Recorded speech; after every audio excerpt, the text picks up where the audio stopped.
Қайырлы күн достар, бүгін таңғы асқа кабачкидан өте дәмді шығатын, әрі оңай, жылдам жасалынатын бәліш жасайтын боламыз. Видеоны соңына дейін көріңіздер. Алдымен кабачкиді терканың үлкен жағынан өткізіп аламыз. Кабачкиді теркадан өткізгеннен кейін 5-10 минутқа сол ыдысымен қалдырамыз, суы шығуы керек. Кабачкидің суы шыққанша бәлішке қосатын заттарды дайындап аламыз. Көк пияз бен укропты жақсылап тазалап жуып тураймыз. Терканың үлкен жағынан сырды өткіземіз. Кабачкидің суы шығыпты, енді қолмен жақсылап сығып, суынан бөлек алатын боламыз.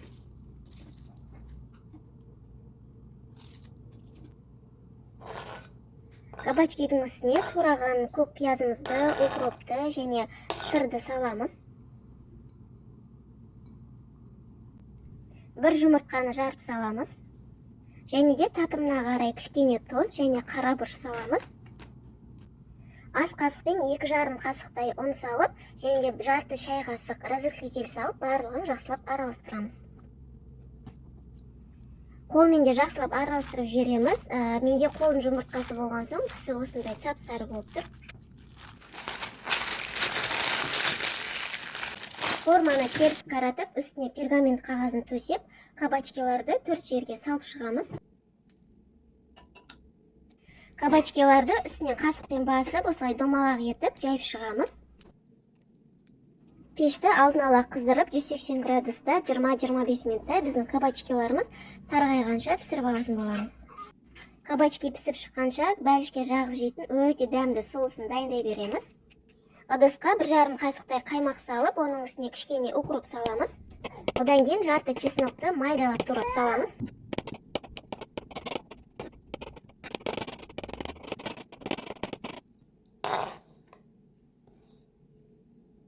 Және де огурцы қажет болады, жартысын ғана аламыз, қабығынан аршимыз. Терканың үлкен жағынан өткізіп аламыз. Қаймақтың үстіне огурцыды және татымына қарай кішкене тұз және қара бұрыш салып, барлығын жақсылап араластырамыз. Бәліштің ортасын салып жейтін помидорды турап аламыз.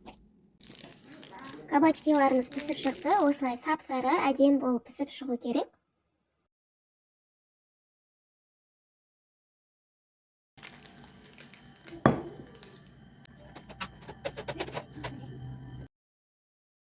Кабачкиге дайындаған соусымызды жағамыз. Соустың үстіне осылай помидорды қойып, ұсынса өте дәмді болады екен, бір-бірімен жақсы үйлеседі. Соусты міндетті түрде жасаңыздар, кабачкиге өте керемет дәм береді екен.